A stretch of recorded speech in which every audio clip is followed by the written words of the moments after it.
വിഴിഞ്ഞം വികസന പദ്ധതിയിൽ യഥാർത്ഥത്തിൽ ഉമ്മൻചാണ്ടി സർക്കാരിന്റെ പങ്ക് എന്താണ്?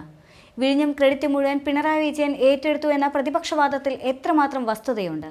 യഥാർത്ഥത്തിൽ സ്വപ്ന തീരത്തേക്ക് ചുവടുവെച്ച പ്രതിസന്ധികൾ കടന്നെത്തിയ ആ 3.5 പതിറ്റാണ്ടിന്റെ നാൾവഴികൾ സൂചിപ്പിക്കുന്നത് എന്താണ്? വി.എസ്. സർക്കാരിന്റെ കാലത്ത് എം. വിജയകുമാർ തുറമുഖ വകുപ്പ് മന്ത്രിയായിരുന്നപ്പോൾ 2007-ൽ സൂം ഡെവലപ്പേഴ്സ് എന്ന കമ്പനിക്ക് കരാർ ഉറപ്പിച്ചതാണ്. എന്നാൽ ഈ കമ്പനിയുടെ ഷെയർ ഹോൾഡർമാരിൽ ചൈനീസ് കമ്പനിയും ഉണ്ടെന്ന് പറഞ്ഞ് പ്രതിരോധ മന്ത്രിയായിരുന്ന A.K. ആന്റണി അനുവാദം നിഷേധിക്കുകയാണുണ്ടായത്. വി.എസ്. സർക്കാർ സർവകക്ഷി യോഗം വിളിച്ചു. പദ്ധതി റീടെൻഡർ ചെയ്യുന്നതിന് മുന്നോടിയായി ആഗോള മീറ്റും സംഘടിപ്പിച്ചു. റീടെൻഡറിൽ കൊണ്ടപ്പള്ളിയുടെ ലാൻകോ പദ്ധതി അവരെ ഏൽപ്പിക്കുകയാണെങ്കിൽ സർക്കാർ പണം മുടക്കേണ്ട, മറിച്ച് 115 കോടി രൂപ സർക്കാരിന് ഇങ്ങോട്ട് തരാമെന്ന് വാഗ്ദാനം ചെയ്തു. സ്വാഭാവികമായും ടെൻഡർ അവർക്ക് ഉറപ്പിച്ചു. അവരുടെ ബിസിനസ് എതിരാളികളായ സൂം കൺസോർഷ്യം കോൺഗ്രസിലെ ഒരു വിഭാഗത്തിന്റെ പിന്തുണയോടെ കോടതിയിൽ പോയി. നിയമക്കുരുക്കിൽ കുടുങ്ങിയതിനാൽ ലാൻകോ പദ്ധതിയിൽ നിന്നും പിന്മാറി. തുടർന്ന് LDF സർക്കാർ ലാൻഡ് ലോഡ് മോഡലിൽ പദ്ധതി നടപ്പാക്കാൻ ശ്രമിച്ചു. എന്നുവെച്ചാൽ സർക്കാരിന്റെ മുൻകൈയിൽ ഹാർബർ നിർമ്മിക്കുക, പിന്നീട് നടത്തിപ്പിന് ഒരു പങ്കാളിയെ കണ്ടുപിടിക്കുക. ടെൻഡറിൽ പങ്കെടുത്തവരെ ഹൈദരാബാദിലെ ലാൻകോ കൊണ്ടപ്പള്ളിയുടെ നേതൃത്വത്തിലുള്ള കൺസോർഷ്യമാണ് ഏറ്റവും കുറഞ്ഞ കൊട്ടേഷൻ നൽകിയത്. അവർ സംസ്ഥാന സർക്കാരിന്റെ സാമ്പത്തിക സഹായമില്ലാതെ തന്നെ തുറമുഖം നിർമ്മിക്കാമെന്ന് വാഗ്ദാനം ചെയ്തിരുന്നു. 30 വർഷത്തിന് ശേഷം സംസ്ഥാന സർക്കാരിന് കൈമാറാമെന്നായിരുന്നു LDF കാലത്തുണ്ടാക്കിയ വ്യവസ്ഥ. കമ്പനിയിൽ സർക്കാരിന് 24% ഓഹരി പങ്കാളിത്തമുണ്ടായിരിക്കും. ഇതിനായി 225 കോടി രൂപ സംസ്ഥാന സർക്കാർ നിക്ഷേപിക്കും. 30 വർഷം കഴിയുമ്പോൾ തുറമുഖത്തിന്റെ പൂർണ്ണ അവകാശം സർക്കാരിൽ നിക്ഷിപ്തമാകും. പക്ഷേ നടപടിക്രമങ്ങൾ അന്തിമഘട്ടത്തിലെത്തിയപ്പോൾ കമ്പനിയെ പിന്മാറ്റാൻ ചരടുവലി നടന്നു. ലാൻകോ കൊണ്ടപ്പള്ളിയുടെ മേധാവിയെ ഒരു കോൺഗ്രസ് MP സ്വാധീനിപ്പിച്ച് ദേശീയ തലത്തിൽ തന്നെ ഇടപെട്ട് അട്ടിമറി നടന്നുവെന്ന് അന്ന് തന്നെ വാർത്തകളുണ്ടായിരുന്നു. ഒടുവിൽ ദുരൂഹ സാഹചര്യത്തിൽ അവർ പിന്മാറി. വി.എസ്. സർക്കാർ പദ്ധതി നടപ്പാക്കുന്നതിൽ നിന്നും പിൻവാങ്ങിയില്ല. ഇന്റർനാഷണൽ ഫൈനാൻസ് കോർപ്പറേഷൻ തുറമുഖ പദ്ധതിയുടെ കൺസൾട്ടന്റായി നിയമിച്ചു. ബ്രിട്ടൻ ആസ്ഥാനമായി പ്രവർത്തിക്കുന്ന ഡ്യൂറി എന്ന സ്ഥാപനത്തെ മാർക്കറ്റ് പഠനത്തിന് ചുമതലപ്പെടുത്തി. ഡ്യൂറി നടത്തിയ വിശദമായ പഠനത്തിന്റെ അടിസ്ഥാനത്തിൽ ലാൻഡ് ലോഡ് മോഡലിൽ വിഴിഞ്ഞം തുറമുഖം നടപ്പാക്കാൻ തീരുമാനിച്ചു. ഈ രീതി പ്രകാരം തുറമുഖം സർക്കാർ ഉടമസ്ഥയിലായിരിക്കും. നിർമ്മാണത്തിന് ആവശ്യമായ തുക സർക്കാർ തന്നെ കണ്ടെത്തും. നടത്തിപ്പിൽ മാത്രം നാമമാത്ര സ്വകാര്യ പങ്കാളിത്തം അനുവദിക്കും. 450 കോടി രൂപ ബജറ്റ് വഴിയും 2500 കോടി രൂപ SBT ലീഡ് പാർട്ണറായുള്ള ബാങ്ക് കൺസോർഷ്യം വഴിയും സമാഹരിക്കാൻ നിശ്ചയിച്ചു. ഇതിന് സമാന്തരമായി പദ്ധതി നടപ്പാക്കാനുള്ള സ്ഥലം ഏറ്റെടുക്കൽ, ശുദ്ധജല വിതരണം, ദേശീയപാതയിൽ നിന്ന് തുറമുഖത്തേക്കുള്ള 4 വരിപ്പാത, റെയിൽ കണക്ടിവിറ്റി ഇവയ്ക്കെല്ലാം വേണ്ടിയുള്ള കരട് പദ്ധതികൾ തയ്യാറാക്കാനും തുടങ്ങി. തുറമുഖ നിർമ്മാണം ആരംഭിക്കുന്നതിനുള്ള പരിസ്ഥിതി ക്ലിയറൻസിനായി 2010 ഒക്ടോബറിൽ കേന്ദ്ര സർക്കാരിന് സമർപ്പിച്ചു. കോൺഗ്രസ് നേതാവ് ജയറാം രമേശിന് കീഴിലുള്ള പരിസ്ഥിതി മന്ത്രാലയം പരിസ്ഥിതി പഠനത്തിനുള്ള അനുവാദവും നിഷേധിച്ചു. കേന്ദ്രം പറഞ്ഞ ഒരു പ്രധാന ന്യായം വല്ലാർപാടം, കുളച്ചിൽ, മദ്രാസ്, തൂത്തുക്കുടി തുറമുഖങ്ങൾ സമീപമുണ്ട് എന്നതായിരുന്നു. കേരളം നൽകിയ രണ്ടാമത്തെ അപേക്ഷയും കേന്ദ്രം തള്ളി. ഇതിന്റെ പിന്നിലെല്ലാം കളിച്ചത് കേരളത്തിലെ കോൺഗ്രസ് നേതാക്കളായിരുന്നു. അത് കഴിഞ്ഞ് ഉമ്മൻചാണ്ടി സർക്കാർ അധികാരത്തിൽ വന്നു. ഇടതുപക്ഷം ആവിഷ്കരിച്ച ലാൻഡ് ലോഡ് മോഡലിൽ തന്നെ തുറമുഖം നിർമ്മിക്കുമെന്നായിരുന്നു നിയമസഭയിൽ പറഞ്ഞത്. പക്ഷേ 2015 ഓഗസ്റ്റ് വരെ ഒരു നടപടിയും സ്വീകരിച്ചില്ല. കേന്ദ്രത്തിലും കേരളത്തിലും കോൺഗ്രസ് ഭരണം. എന്നിട്ടും ഒന്നും സംഭവിച്ചില്ല. അന്ന് കേന്ദ്രമന്ത്രിയായിരുന്ന A.K. ആന്റണി കേരളത്തിലേക്ക് പുതിയൊരു വികസന പദ്ധതി കൊണ്ടുവരുന്നതിന് തനിക്ക് ധൈര്യമില്ല എന്ന് പരസ്യമായി വിളിച്ചു പറഞ്ഞ കാലവുമാണ്.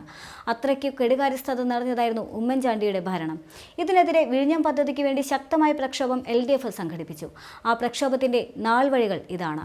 വിഴിഞ്ഞം പദ്ധതി അട്ടിമറിക്കുന്ന അന്താരാഷ്ട്ര തുറമുഖ ലോബിക്കും UDF സർക്കാരിനുമെതിരെ 2012 ഒക്ടോബർ 23-ന് ജനകീയ കൺവെൻഷൻ നടന്നു. ഉദ്ഘാടകൻ പ്രതിപക്ഷ ഉപനേതാവ് കോടിയേരി ബാലകൃഷ്ണനാണ്. വിഴിഞ്ഞം തുറമുഖത്തിന് വേണ്ടി 2013 ഏപ്രിൽ മാസം 3-ാം തീയതി വീണ്ടും ജനകീയ കൺവെൻഷൻ നടന്നു. ഉദ്ഘാടകൻ ഡോക്ടർ TM തോമസ് ഐസക് ആയിരുന്നു.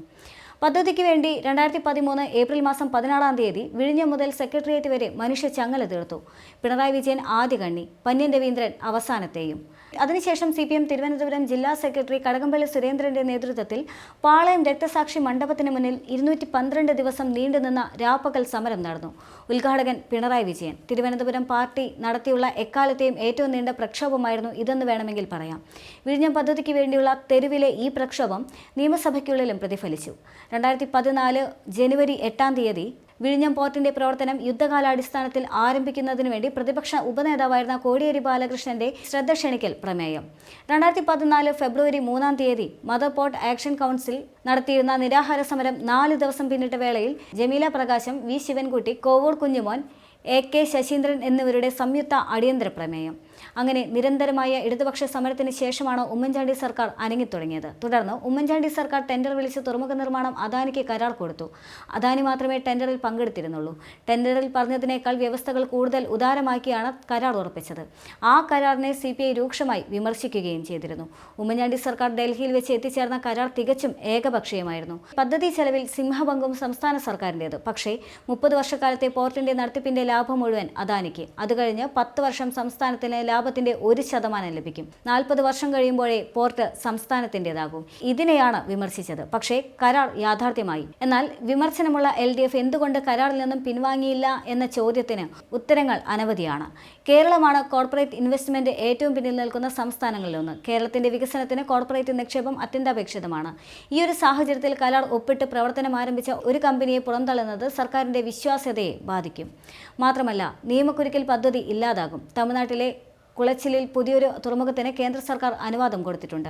അത് വരുന്നതിന് മുൻപ് വിഴിഞ്ഞം പോർട്ട് പൂർത്തീകരിക്കാൻ കഴിയണം. അതുകൊണ്ട് LDF സർക്കാർ പലവിധ തടസ്സങ്ങൾ മറികടന്ന് വേഗത്തിൽ പദ്ധതി പൂർത്തീകരിക്കുന്നതിനുള്ള നടപടികൾ സ്വീകരിക്കുകയായിരുന്നു. വിഴിഞ്ഞം പദ്ധതി യാഥാർത്ഥ്യമാകുമെന്നതിന്റെ അടിസ്ഥാനത്തിൽ കേരള സർക്കാർ വലിയൊരു തലസ്ഥാന മേഖലാ വികസന പരിപാടിക്ക് രൂപം നൽകിയിട്ടുണ്ട്. ഏതാണ്ട് 60,000 കോടി രൂപ ചെലവ് വരുന്ന ഈ പദ്ധതി ദക്ഷിണ കേരളത്തിന്റെ മുഖച്ഛായ തന്നെ മാറ്റും.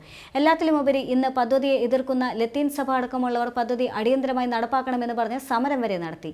ഇതിന്റെ പശ്ചാത്തലത്തിൽ പദ്ധതിയിൽ നിന്നും പിന്മാറിയില്ല, മുന്നോട്ട് കൊണ്ടുപോകുമെന്ന് പ്രകടന പത്രികയിൽ LDF വ്യക്തമാക്കി. വിമർശനങ്ങളൊന്നും തന്നെ പിൻവലിക്കാതെ കേരളത്തിന്റെ ഉത്തമ താൽപര്യത്തെ മുൻനിർത്തി പദ്ധതി നടപ്പിലാക്കാൻ തീരുമാനമെടുത്തത് അങ്ങനെയാണ്. UDFന്റെ ശക്തമായ എതിർപ്പുകളെ മറികടന്ന് ഈ തീരുമാനം ഇച്ഛാശക്തിയോടെ നടപ്പാക്കിയതിന്റെ വിജയമാണ് വിഴിഞ്ഞത്ത് ആഘോഷിക്കുന്നത്. വികസനത്തിൽ രാഷ്ട്രീയം പാടില്ല എന്ന് പറഞ്ഞത് EMS ആണ്. എന്നാൽ വിഴിഞ്ഞത്തെക്കുറിച്ചുള്ള രാഷ്ട്രീയവാദങ്ങൾ ഇപ്പോഴും അറുതിയില്ല എന്നുള്ളതും ശ്രദ്ധേയമാണ്. മദർഷിപ്പിനെ സ്വീകരിക്കുന്ന വേദിയിലും രാഷ്ട്രീയ വാദങ്ങൾ ഉയർന്നു വരികയാണ്. പ്രതിപക്ഷം ഉയർത്തുന്ന വാദങ്ങൾക്ക് മറുപടിയായി രഘു മട്ടുമലും ഫേസ്ബുക്ക് പോസ്റ്റുമായി രംഗത്തെത്തിയിരിക്കുകയാണ്.